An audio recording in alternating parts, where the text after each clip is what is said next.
தினம் தினம் அப்படி தான் இருந்தது. ஏன்னா நான் வந்து அங்கேயே வாழ்ந்து பழகுனதுனால எனக்கு பிரச்சனை கிடையாது. பட் புதுசாக அந்த ஊருக்கு வந்து ஆனால் என்னென்னா இல்லாதவனே அங்கே அபகரிக்கும்போது இங்கே இருக்கப்பட்டவன் இல்லாதவங்ககிட்ட இருந்து அபகரிக்கிறான். ஆக மொத்தத்தில் இங்கே எல்லாருமே சூழ்நிலைவாதிகள் தான். பட் அதில் நம்ம வாழ்வியலோட கலந்து இருக்குது அப்படின்னா தான் இன்றைக்கி ரஜினி சாரே அப்படி தான் பண்ண ஆரம்பிச்சிட்டாரு. நம்ம வந்து மக்கள் வந்து நல்ல கதைக்களத்தை அது கமர்ஷியலாக இருந்தாலும் அவார்டாக இருந்தாலும் கொண்டாடுறாங்க. அப்போ என்ன பண்ணோம், மச்சான் தண்ணி செம்ம போர்ஸாக கலங்கின்னு வருதுடான்னு நானுங்க உடனே நைட்டாக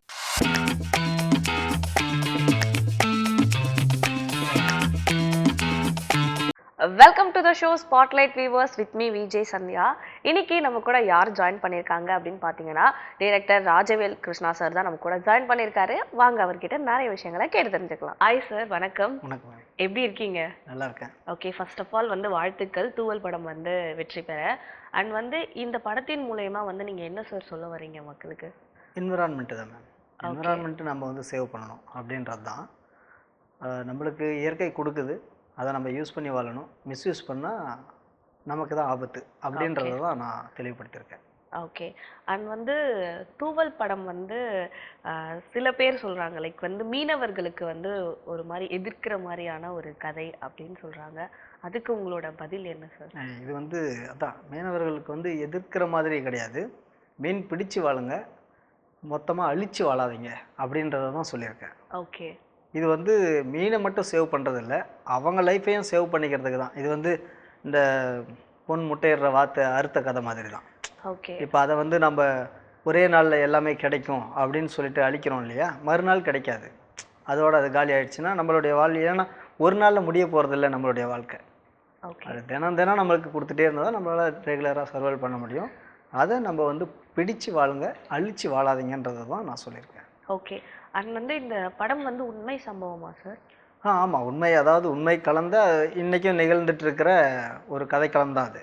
ஓகே. இன்றைக்கும் நம்ம கிருஷ்ணகிரியிலேருந்து சாத்தனூர் போகிற அந்த தென்பெண்ணை ஆற்றுல ஃபுல்லாக எல்லா ஏரியாலையும் இது தான் நடந்துகிட்ருக்கு. பட் அந்த பர்டிகுலர் ஏரியாவில் மட்டும் அந்த மூங்கில் கட்டி சாரின்னுவாங்க அந்த ஊரில். அதை கட்டி மீனை பிடிக்கிற மாதிரியான ஒரு வாழ்வியல் வித்தியாசமாக இருக்கும்.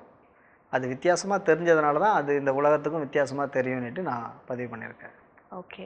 அண்ட் வந்து இந்த படம் வந்து எங்கே எடுத்தீங்க? கிருஷ்ணகிரி சைடில் தான் எடுத்தீங்க? ஆமாம் மேம். இப்போ வந்து பார்த்தீங்கன்னா நம்ம பர்டிகுலர் ஏரியா அப்படின்னு பார்த்தீங்கன்னா உங்களுக்கு ஊத்தங்கரை பக்கமாக இருக்கும். கிருஷ்ணகிரி மாவட்டத்தில் ஊத்தங்கரைக்கும் சாத்தனூருக்கும் ஒரு மிடில் ஒரு ஃபாரஸ்ட்டில் இந்த தூவல், அந்த ஊர் பேரே தூவல் தான்.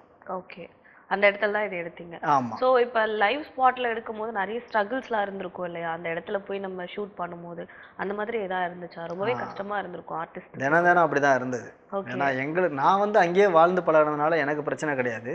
பட் புதுசாக அந்த ஊருக்கு வந்து ஆனால் என்னென்னா ரெகுலராக இருக்கும் போது நல்லாயிருக்கும். பட்டு தண்ணி அதிகமாக வரும்போது அதுக்குள்ளே இறங்கி இந்த சாரியெல்லாம் கட்டணும் அப்படின்ற இதெல்லாம் உயிரை பணைய வச்சு உள்ளே போகிறது தான். பட் அது அவங்க வாழ்வியலில் ஒன்றா இருக்குது. அதனால் அவங்க ஈஸியாக பண்ணுவாங்க அப்படின்ட்டு தான் அவங்களையே ட்ரைன் பண்ணி நான் வந்து பண்ண வச்சேன். ஓகே. நீங்கள் கிருஷ்ணகிரி தானா? ஆமாம், கிருஷ்ணகிரி. ஒரு 20 கிலோமீட்டர் டிஃப்ரெண்ட் என்னுடைய ஊர். ஓகே. நான் அடிக்கடிக்கு போவேன். பர்டிகுலராக அந்த இடத்துக்கு முன்னாடியே நாங்கள் குளிச்சுட்டு ஃப்ரெண்ட்ஸுங்கெல்லாம் ஜாலியாக அங்கேயே சமைச்சு சாப்பிட்டு அப்படி தான் நான் என்னுடைய என்ஜாய்மெண்ட் அதுதான். ஓகே. ஓகே. எங்கள் ஃப்ரெண்ட்ஸுங்க மேக்ஸிமம் பார்த்தீங்கன்னா இந்த எங்களுடைய என்ஜாய்மெண்ட் இந்த சரக்கு அது அதெல்லாம் கிடையாது. நேராக ஒரு 6-7 பேர் இருக்கோம். நாங்கள் கிளம்பி போனோன்னா அங்கேயே நாங்கள் மீனை பிடிச்சி சமைச்சி சாப்பிட்டு குளியல் ஃபுல்லாக போட்டு ஈவினிங் ஆனால் கிளம்பி வருவோம். இதுதான் எங்களுடைய என்டர்டெயின்மெண்ட்டாக இருக்கும் ஊருக்கு போனாவே. அப்படி இருக்கும்போது அந்த பார்டரை தாண்டி 1 கிலோமீட்டருக்கு அந்தாட்ட இப்படி ஒரு வாழ்வியல் இருக்குது அப்படின்றது எனக்கு சின்ன வயசுலேருந்தே தெரியாது. அது கொரோனா காலகட்டத்தில் நான் அந்த ஏரியாவுக்கு போகும்போது பசங்க வந்து நான் ஃபிஷ்ஷு வந்து நாங்கள் எல்லாம் பிடிச்சி தீட்டிகிட்டு இருக்கும்போது ஒரு பையன் சொன்னான், ஓகே, இங்கே எங்கெங்கேயோ டாக்குமெண்ட்ரி பண்ணுறீங்க, படம் பண்ணுறீங்க, நம்ம ஊரை பற்றி எடுக்கலாம். நான் இங்கே எதுவும் இல்லையடா, என்னடா எடுக்கிறது, எல்லாம் ஆஸ் யூஷுவல் தானே, இதில் எதுவும் வித்தியாசம் இல்லையே, நாம் கொஞ்சம் வித்தியாசமாக இருந்தால் மட்டும் தான் நான் பண்ணுவேன், சும்மா ஏதோ ஒன்று நாமளும் பண்ணுறோம் அப்படிலாம் பண்ண மாட்டேன் நான். இல்லை நான் இங்கே இருக்கிற மாதிரி எங்கேயும் இல்லை. நானும் அந்த பையன் கூப்பிட்டு போய் காட்டும் போது தான் ஃபுல்லாக வந்து இந்த மாதிரி மூங்கில் மெத்தடில் மீன் பிடிக்கிறத நான் பார்த்தேன். அது எனக்கு வித்தியாசமாக இருந்தது. என்னடா இது பார்த்தா அந்த அந்த ஏரியாவும் அதுக்கு தகுந்த மாதிரி லெவல் அப்படியே ஸ்டெப் பை ஸ்டெப்பாக இருக்கும். அது நம்மளுக்கு வித்தியாசமாக இருக்குது. இதுக்குள்ளே நிறைய விஷயங்கள் இருக்குது. அதை யூஸ் பண்ணி வாழ கடவுள் எவ்வளோ அழகான ஒரு பிளாட்ஃபார்ம் அவங்களுக்கு கொடுத்துருக்காங்க. அதை அவங்க யூஸ் பண்ணுறதை விட்டுட்டு மிஸ்யூஸும் பண்ணுற சில விஷயங்கள் நடக்குது. அப்போ இது ஒரு சினிமாட்டிக்காகவும் இது சூப்பராக இருக்கும் அப்படின்ட்டு தான் நாங்கள் இதை கதைக்களமாக எழுத ஆரம்பித்தேன். ஓகே. அண்ட் இந்த படத்துல வந்து அரசியல் ஏதாச்சும் இருக்குமா? உங்களுடைய அரசியல் இந்த படத்துல எப்படி இருக்கும்? என்னுடைய அரசியல் அப்படின்றது வந்து என்விரான்மெண்ட்டை பாதுகாக்கணுன்றது மட்டும்தான். அதாவது அவங்களுக்குள்ள எப்படின்னா எல்லாருக்குமே எல்லாமே கொடுக்குறான் ஆண்டவன், இயற்கை அப்படின்றது கொடுக்குறாங்க. அதை நம்ம வந்து என்ன கிடைக்குதோ அதை வச்சு யூஸ் பண்ணிட்டு போங்க. மீதி இதை தாண்டி எதுவும் என்னுடைய படத்தில் தனி அரசியல், புது ஒரு கான்ட்ரவர்சி உருவாக்குற மாதிரி ஜாதி அந்த மாதிரிலாம் எதுவும் கிடையாது. ஓகே. ஜாதி ரிலேட்டட் கூட எதுவுமே கிடையாது. ஏன்னா எல்லாருமே அந்த ஒரு ஊரில் வாழ்றது. மேக்ஸிமம் பார்த்தீங்கன்னா இது எல்லாமே டைரக்டருங்க இன்றைக்கி வந்து நான் புரட்சிக்கு எடுக்கிறேன், அதுக்கு எடுக்கிறேன், இதுக்கு எடுக்கிறேன்னு சொல்லிவிட்டு மேக்ஸிமம் வந்து உண்மையை மிகைப்படுத்தி காட்டி 2 பேருக்குள்ளே சண்டையை மூட்டி விட்டு அதில் வந்து ஆதாயம் பார்க்க தான் இன்றைக்கி இருக்காங்க. ஆனால் ஊருங்களில் சில விஷயங்கள் அதட்டி சொன்னாவே கம்முன்னு அடங்கிடுவாங்க, அவ்வளோதான். நான் அப்படி தான் இந்த படத்தில் காட்டியிருப்பேன். இந்த மேலே கீழே அந்த மாதிரிலாம் இல்லை. அந்த ஊரில் அப்படி இல்லை. அதனால் அது அழகாக இருந்தது. எல்லாமே வெட்டு குத்து இப்படி பண்ணிகிட்டு இருக்கும்போது ஒரு இயற்கை சம்மந்தப்பட்ட ஒரு விஷயங்கள் அழகாக இருக்குது அப்படின்னும் போது அதை நம்ம காட்சிப்படுத்தி வெளி உலகத்தை கொண்டு வரலாம் அப்படின்னு நினைக்கும் போது அதில் சினிமாட்டிக்காகவும் சில ஸ்ட்ரகிள் அவங்களுக்குள்ளே நடக்கிற பிரச்சனைகள் அது சிம்பிளாக இதுதான் இருக்கும். ரொம்ப வெட்டு குத்து மாதிரிலாம் போகாது. அதையும் நான் ரெஜிஸ்டர் பண்ணியிருப்பேன் இதில். ஓகே. அண்ட் வந்து இந்த படம் வந்து யாருக்கு முக்கியமாக வந்து அடிப்படையாக அமையும்? லைக் இந்த பீப்புள்ஸ்க்கு தான் வந்து இந்த படம் முக்கியமாக பார்க்க வேண்டியவங்க அப்படின்னா நீங்கள் எல்லாரும் கண்டிப்பாக பார்க்கணும். பட் இந்த ஆடியன்ஸ்க்கு வந்து கண்டிப்பாக இந்த படம் வந்து ரொம்பவே முக்கியம் அப்படின்னா யாரை சொல்லுவீங்க? எல்லாருக்குமே முக்கியம். எல்லாருக்குமே. ஏன்னா இப்போ நிறைய பேர் சொல்லுவாங்க, அதாவது வந்து அரசியல்வாதிங்க தான், மேல் ஆட்கள் தான், பணம் படைச்சவங்க தான், இவங்க தான் சுரண்டுறாங்க, இதனால் வந்து வறுமையில் இருக்கிறவங்கலாம் ரொம்ப வாடுறாங்க, இந்த மாதிரிலாம் சொல்லலாம். நான் கொஞ்சம் வித்தியாசமாக யோசிப்பேன். ஓகே. ஏன்னா அவங்க மட்டும் பண்ணுறதில்ல, நம்மளும் பண்ணுறோம். நம்மளும் பண்ணுறோம். அங்கே எனக்கு ப்ரெஸ் மீட்டில் கூட தான் கேட்டாங்க, விவசாயிங்க மேலே என்ன கோபம், விவசாயிங்க ஆற்றை சுரண்டுற மாதிரிலாம் எடுத்துருக்கீங்க அப்படின்னா, ஆத்தோர பகுதியில் இருக்கிறதெல்லாம் யார்? விவசாயிங்க தான் மேக்சிமம். விவசாயிங்க அவங்களுக்கு யாரும் அங்கே கேப்பாரற்று இருக்கிற இடத்த அபகரிக்கணும்னு நினைக்கும் போது, இல்லாதவனே அங்கே அபகரிக்கும் போது இங்கே இருக்கப்பட்டவன் இல்லாதவங்ககிட்ட தான் அபகரிக்கிறான். ஆக மொத்தத்தில் இங்கே எல்லாருமே சூழ்நிலைவாதிகள் தான். அவங்க எல்லாருக்குமான ஒரு படமாக தான் இது இருக்கும். ஏன்னா இப்போ நம்ம சென்னையில் நடக்கிற இந்த ஃப்ளட்டு நடந்தது, இது எல்லாமே எதனால்? தண்ணி ஃபஸ்ட்டு ஃபுல்லாக கனெக்டிவிட்டியில் இருக்கும். ஒரு ஆறு வந்து ஏரிக்கு வரும், ஏரியிலேருந்து அப்படியே ஓட போகும், ஓட அப்படியே ஸ்ட்ரைட்டாக அந்த கடலுக்கு இப்படி தான் போனது. ஆனால் அது எல்லாமே கிட்ட நெருக்க இன்றைக்கி சுத்தமாக யாரும் கேட்க மாட்டாங்க. இன்றைக்கி ஆட்சி அமைக்கிறவங்களாகட்டும், அந்த கட்சியில் இருக்கிறவங்களாகட்டும், எல்லாருக்குமே இதை பற்றி தெரியும் தான். எல்லாரும் சேர்ந்து பண்ணுற மிஸ்டேக்கால் இன்றைக்கி சென்னை வந்து மிதக்குது. ஒரு சின்ன தூரல் போட்டால் கூட மிதக்குது. இது இன்றைக்கி வில்லேஜில் என்ன ஆகுது? வறட்சி ஏற்படுது. வறட்சி ஏன் ஏற்படுது? அந்த காலத்து மன்னர்கள்லேருந்து, அந்த காலத்தில் ஆட்சி அமைச்சவங்கலேருந்து கரெக்டாக நமக்கு எல்லாமே நல்லது தான் பண்ணி வச்சுட்டு போயிருக்காங்க. இப்போ எங்கள் ஊரில் வந்து டேம் கட்டினதே பார்த்திங்கன்னா, நம்ம லாஸ்ட்டாக வந்து காமராசர் சார் அவர் கட்டி வச்ச டேம் தான். அதுவும் சாத்தனூர் எல்லாம். ஆனால் அவர் எல்லாத்துலேயும் கனெக்டிவிட்டி வச்சு தான் பண்ணிகிட்டு இருந்தாங்க. அப்படி இருக்கும்போது வருஷம் ஃபுல்லாகவே தண்ணி போயிட்டுருக்கணும். ஏன் போகல? ஓடைகள் காலி, ஏரிகள் காலி, அந்த கனெக்ட் வர ஆறுலேயுமே எவ்வளோ பெரிய ஆறும் அப்படியே சுருக்கிட்டு வராங்க. யார் பண்ணுறாங்க? எல்லாம் ஒரே அரசியல்வாதியை பண்ணுறாங்க? கிடையாது. சுற்றி உள்ள விவசாயிகளும் அதை பண்ணுறாங்க. எல்லாருமே. நான் வெறும் விவசாயம் மட்டும் சொல்லலை, நான் இன்றைக்கி நடந்துகிட்ருக்கு. எனக்கும் இருக்காங்க லேண்டு. எங்களுக்கு ஒரு இடம் ஒதுக்கியிருக்காங்கன்னா அது வரைக்கும் புறம்போக்கு வரைக்கும் கூட சும்மா இருக்குது, ஓட்டிக்கலாம். சரி, ஆறு என்ன பண்ணுச்சு? நகர்த்திட்டு வந்து அதை பண்ணுறாங்க. கடைசியாக தண்ணி வந்து அதெல்லாம் அடிச்சுட்டு போயிடுது. அதை தான் நான் இதில் ரெஜிஸ்டர் பண்ணியிருக்கேன். இது வெறும் விவசாயிங்களுக்கு, அங்கே இருக்கிற வில்லேஜ் பீப்புள் அவங்களுக்கு மட்டும் கிடையாது. இங்கே இருக்கிற சிட்டி, ஏன்னா இங்கே சிட்டியில் இருக்கிறவங்க எல்லாமே வில்லேஜ்லேருந்து ஒன்று இவங்க வந்திருப்பாங்க, இல்லை இவங்க அப்பா வந்திருப்பார், இல்லை தாத்தா வந்திருப்பாங்க. எல்லாருமே கனெக்டிவிட்டியில் தான் இருக்கும், வில்லேஜ் சிட்டி அப்படின்ட்டு. எல்லாருக்குமான ஒரு படமாக தான் இது இருக்கும். ஏன்னா யாரும் சொல்லப்படாத ஒரு கதைக்களமாக இருக்கும். அதுதான் இதில் ஒரு வித்தியாசம். நாங்கள் இதை சாதாரணமாக நினச்சோம். நான் நினச்சது ஏதோ புதுசாக இருக்குது, ஓகே இது ஒரு டாக்குமெண்ட்ரி மாதிரி பண்ணுவோம் அப்படின்னு பார்த்தா, அங்கே பன்னி வேட்டையாடுறது அந்த காட்டுக்குள்ளே, அங்கே தேன் அழிக்கிறது, அங்கே வந்து மீனை பிடிக்காமல் வெடி போட்டு சாகடிச்சு அதில் ஒருத்தன் எடுத்துகிட்டு ஓடுறது, இந்த மாதிரி கான்ட்ரவர்சியான விஷயங்களும் அங்கே நிறைய இருக்குது. அப்போ இது எல்லாரும் செய்கிற தவறுகள் தான். இப்போ இங்கே எல்லாருமே சூழ்நிலைவாதிகள் தான். அவன் சூழ்நிலைக்கு ஏற்றபடி அவன் வில்லனாக தான் அங்கே காட்சி அளிக்கிறான். ஒரே ஒரு ஹீரோ, அந்த ஆறு, இயற்கை. ஓகே. இந்த படத்தில் நீங்கள் ஆல்ரெடி சொல்லியிருந்தீங்கன்னு நினைக்கிறேன், ஆறு தான் வந்து ஹீரோவாக மெயினாக எடுத்திருக்கேன் அப்படின்னு சொல்லிட்டு. ஸோ இது வந்து இயற்கை சம்மந்தப்பட்ட படம் இல்லையா? இது ஒரு லைக் வாழ்வியல் படம்னு சொல்லலாம், அவேர்னஸ் மூவினும் சொல்லலாம். ஆமாம், சொல்லலாம்.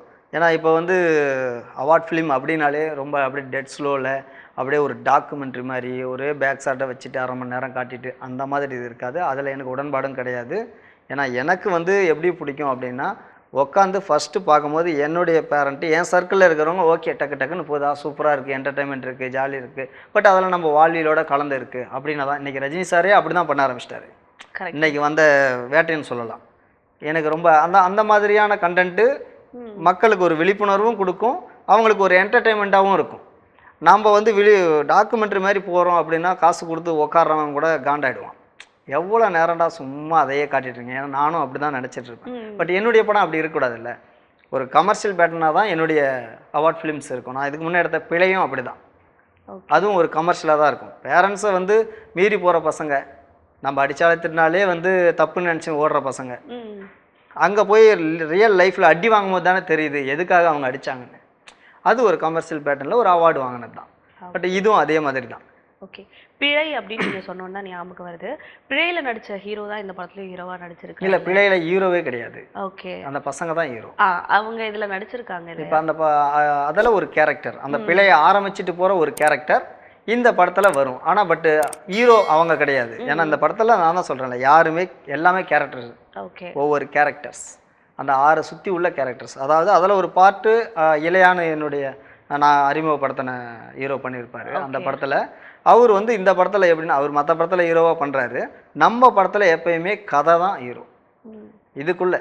ஏன்னா இந்த படத்தை பொறுத்த வரைக்கும் இதுக்கப்புறம் நான் ஹீரோக்கு அப்படி பண்ண மாட்டேன் அப்படிலாம் இல்லை. அது நான் பக்கா கமர்ஷியல் விரும்பி என்கிட்ட அது மாதிரிலாம் பயங்கரமான ஸ்கிரிப்ட்லாம் இருக்குது. நம்ம பட்ஜெட்னு ஒன்று இருக்கும் இல்லைங்களா, நம்மளை தேடி இவ்வளோ பட்ஜெட்டில் ஒரு படம் பண்ணலாம், இது ஒரு ஸ்ட்ராங்காக பண்ண முடியுமானும் போது நான் கொஞ்சம் உண்மையை சொல்லிட்டு தான் எடுப்பேன். இவ்வளோ தான் பட்ஜெட், ஒரு 50 lakhs இருக்குது, ஒரு 1 crore இருக்குது அப்படின்னா இதுக்குள்ளே ஒரு நல்ல ஸ்ட்ராங்கான கண்டென்ட்டை பண்ணலாம். யாரும் சொல்லப்படாத ஒன்று பண்ணால் தான் திரும்பி பார்க்கும் இந்த இண்டஸ்ட்ரி. இல்லையா நீங்கள் கமர்ஷியலாக சம்பாதிக்கணும்னு வரீங்களா. இப்போ நான் நெக்ஸ்ட்டு எடுத்த 3rd மூவி வந்து சம்பாதிக்கணுன்றதுக்காக பண்ண படம், எக்ஸ்ட்ரீம் வந்து படம். இதே இப்போ ப்ரொடக்ஷனுக்கு அவங்க சொன்னது நீங்கள் அவார்டு வாங்கணும், அவார்டுக்காக பண்ணுறோம் சொன்னீங்க, பைசா வராதுனீங்க, ஓகே. ஆனால் அதுலேயும் கமர்ஷியலாக கொண்டு வந்து சூப்பராக பண்ணியிருக்கீங்க. பட் சம்பாதிக்கணும்னு ஒன்று பண்ணணும், என்ன பண்ணலாம் அப்படின்னும் போது தான் அதுக்கான ஒரு கண்டென்ட்டை கொடுக்குறேன்னு சொல்லிட்டு ஒரு மர்டரு, அதை எப்படி போலீஸ் என்கொயரி போகும், அந்த மாதிரி ரக்ஷிதா மகாலட்சுமி, இந்த அயலி வெப் சீரிஸில் இட்டான அந்த பொண்ணு, அவங்களெல்லாம் அபி நட்சத்திரா சின்ன வயசு என்ன சொல்கிறது, ரொம்ப நாள் முன்னாடியே அவங்க டேடி எனக்கு பழக்கம். இந்த படம் இட்டானோடனே சரி இதுக்கு கரெக்டாக அவங்க இருப்பாங்க அப்படின்ட்டு அவங்கள போட்டு அந்த படம் முடிச்சிட்டோம். அதுவும் வந்து பார்த்தீங்கன்னா இப்போ ரிலீஸ்க்கு வெயிட்டிங் தான். ஓகே, இப்போ இது இந்த மந்த்து ரிலீஸ் பண்ணிவிட்டு நெக்ஸ்ட் மந்த்து அது ரிலீஸ் பண்ணலான் இருக்கோம். அது பக்கா கமர்ஷியல். இப்போ என்னால் அதுவும் அடிக்க தெரியும், இதுவும் பண்ண தெரியும் அப்படின்றது தான் எனக்கு வந்து இந்த மணிவண்ணன் சார், சுந்தர்சி சார் இந்த மாதிரி பொண்ணு ஆசை. ஏன்னா அவங்க படம் இப்படி தான் ஜட்ஜ் பண்ணவே முடியாது. ஏன்னா அன்பே சிவம் மாதிரியும் பண்ணுவார், அருணாச்சலம் மாதிரியும் பண்ணுவார், கலகலப்பு மாதிரியும் பண்ணுவார், அரண்மனை மாதிரியும் பண்ணுவார் சுந்தர்சி சார். அந்த மாதிரி இந்த பையன் எது கொடுத்தாலும் அவன் சொல்கிற கதையை கரெக்டாக பண்ணுவான் அப்படின்ற நேம் எடுத்தால் போதும்.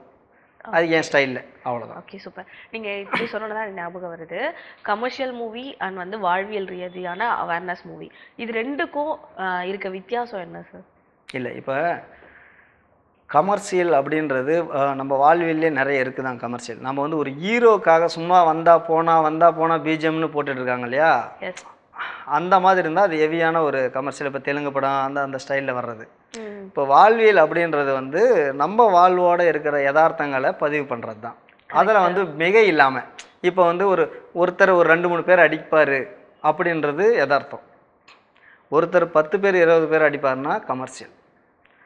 இப்போ அதுதான் நமக்கு அதில். இப்போ நான் அந்த மாதிரி கமர்ஷியலே பண்ணால் கூட யதார்த்தம் இப்போ கொஞ்சம் இப்போ என்ன சொல்கிறது, ஒரு படம் கூட சூப்பராக சொல்லியிருப்பாங்க, ஒரு புல்லட் சொல்கிறாங்க, 6 புல்லட்டும் மிஸ் பண்ணுறான் ஹீரோ அப்படின்னா அது ஓகே. அந்த புல்லட்டை வாயாலே கட்சி துப்புவார் அப்படின்னா அது கமர்ஷியல் ஓவர். நம்ம அது மாதிரி பண்ணக்கூடாது, மிஸ் பண்ணுறாருன்ற மாதிரி பண்ணலாம். ஏன்னா இன்னைக்கு ஆடியன்ஸ் பயங்கர தெளிவாயிட்டாங்க. ஆமாம், இப்போ எந்திரன் ரஜினி சாரே நீங்கள் பண்ணும்போது எந்திரன் அப்படின்னு ஒரு ரோபோ வந்து ஒரு 2 கண்டென்ட்டரை போட்டு இழுக்குதுன்னா ஓகே, அது ரஜினி சார் இழுக்கிறாருன்னா ஓவராக பண்ணுறாரு அப்படின்ற மாதிரி ஆகிட்டு இருக்குங்களே. அதுதான் இப்போ வந்து கமர்ஷியல். அந்த மாதிரி கமர்ஷியலில் ஒரு வெற்றிமாறன் சார் பண்ணுற மாதிரி பண்ணலாம். அவர் கொஞ்சம் அந்த ரியாலிட்டி மீறாமல் கொஞ்சம் நல்லா ஒரு ஸ்ட்ராங்காக பண்ணுவார் இல்லைங்களா, அந்த கமர்ஷியல் தான் எனக்கு உடன்பாடு. ஓகே, அண்ட் நீங்கள் இந்த படமும் எடுத்திருக்கீங்க அண்ட் கமர்ஷியல் நெக்ஸ்ட் வரப்போகுது. So as a point of வியூவில் டைரக்டர் கிட்ட இது கேட்கக்கூடியாத கேள்வி தான், எது வந்து மக்கள் வந்து ரொம்ப கொண்டாடுறாங்க அப்படின்னு நீங்கள் நினைக்கிறீங்க? இல்லை இப்போ ஏன்னா இப்ப இருக்க சடனா ஆடியன்ஸ் வந்து ஒரு கமர்ஷியல் மூவி ஹிட் ஆனா இது நல்லா இருக்கு அப்படின்வாங்க. ஒரு ஹாரர் மூவி நல்லா இருந்தா ஓகே இது பேஸ் நல்லா இருக்கு இந்த மாதிரி எக்ஸ்பெக்ட் பண்ணுவாங்க. ஸோ ஆஸ் அ டைரக்டரா உங்களோட பாயிண்ட் ஆஃப் வியூல நீங்க என்ன நினைக்கிறீங்க? நம்ம வந்து மக்கள் வந்து நல்ல கதைக்களத்தை அது கமர்ஷியலாக இருந்தாலும் அவார்டாக இருந்தாலும் கொண்டாடுறாங்க. இப்போ வந்து அவார்ட் படம்லாம் வந்து தியேட்டரில் சரியாக போகல அப்படின்ற மாதிரிலாம் ஒரு டாக் சொல்கிறாங்களே, அப்படி கிடையாது. காக்கா முட்டை போகலையா, காக்கா முட்டை போச்சு. எஸ். அதே மாதிரி கமர்ஷியல் அப்படின்னா இப்போ வந்து உங்களுக்கு ஹீரோ இப்போ ரஜினி சார் வந்து இந்த படம் எடுத்துங்க ஜெயிலர். அவர் வயசுக்கு ஏற்றாப்படி அவருடைய மாசும் குறையாமல் அப்படி பண்ணால் அதையும் அசெப்ட் பண்ணுவான்.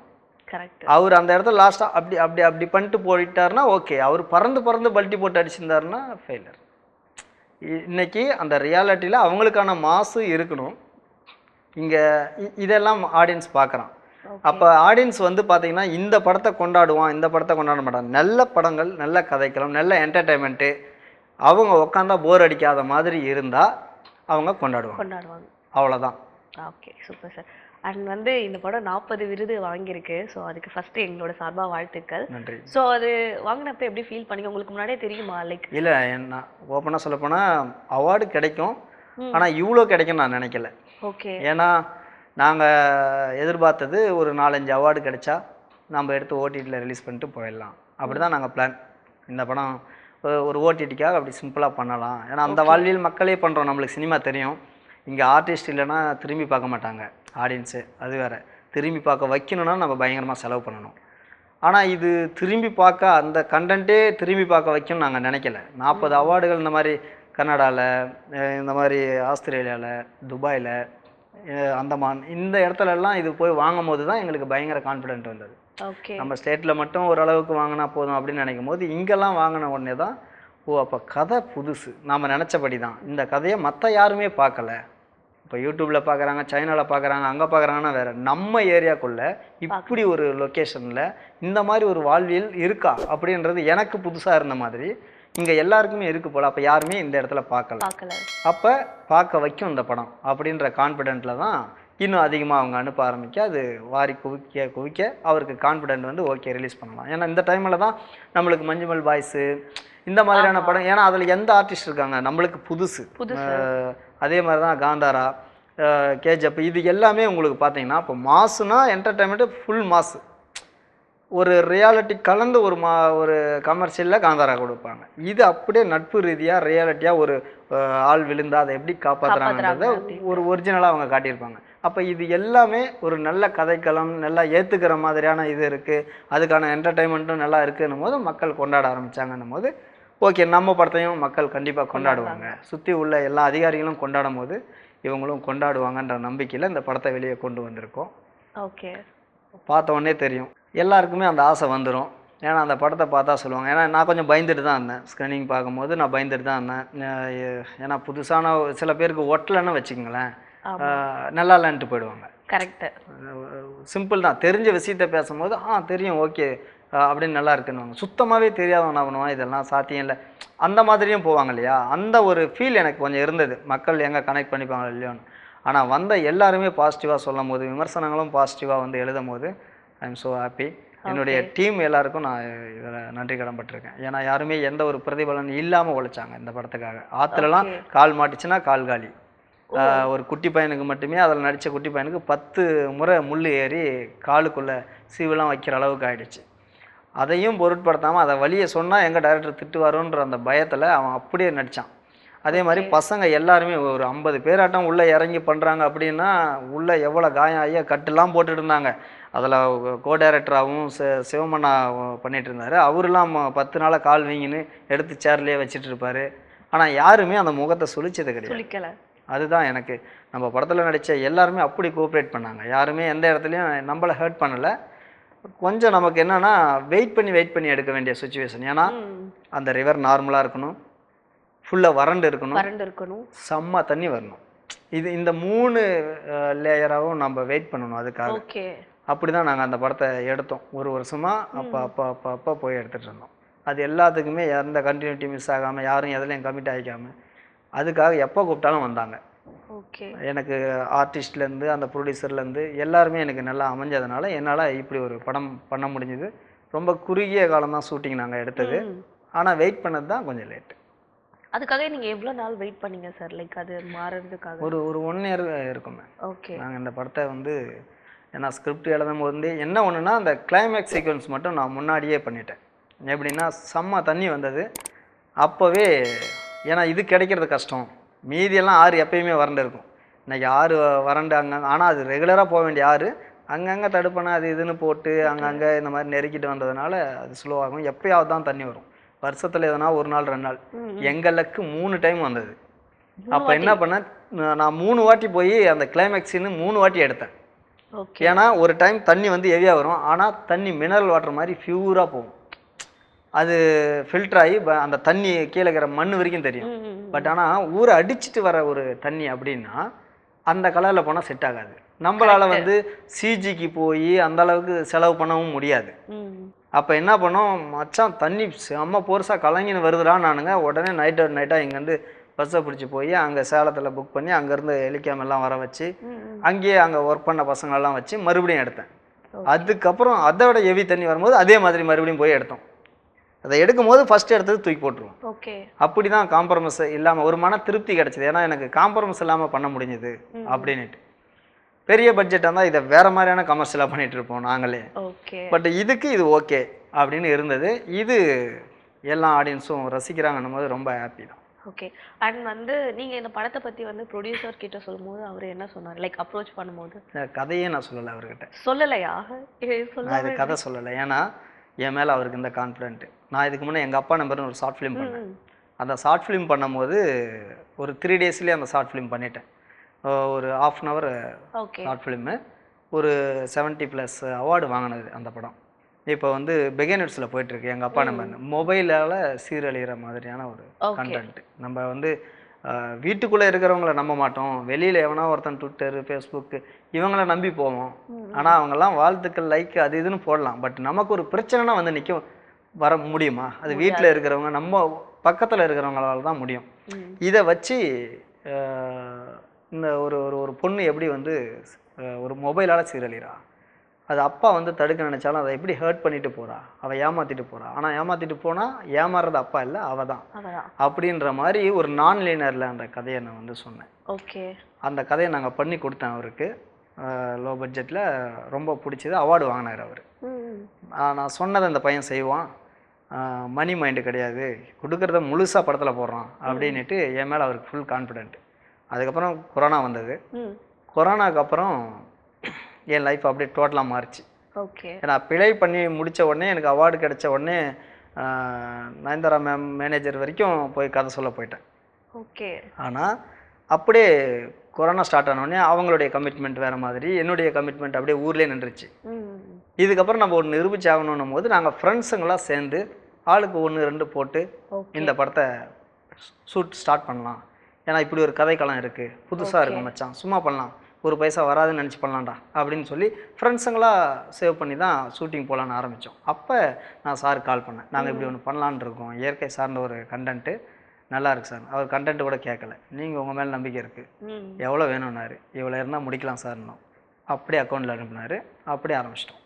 ஓகே. அவ்வளோதான். அதுக்கப்புறம் படம் முடிச்சுட்டு வந்து நான் ஷோ போடும் போது தான் அவர் பார்த்தாரு. ஆனால் அவருக்கும் ஸ்லோ, ஏன்னா நான் ஃபஸ்ட்டு ஸ்லோவாக தான் வச்சுருந்தேன். ஏன்னா அவார்டுக்குன்னும் போது நம்ம ஃபுல்லாக ரிஜிஸ்டர் பண்ணணும் கண்டிப்பாக அப்படின்ட்டு நான் ஸ்லோவாக தான் வச்சுருந்தேன்.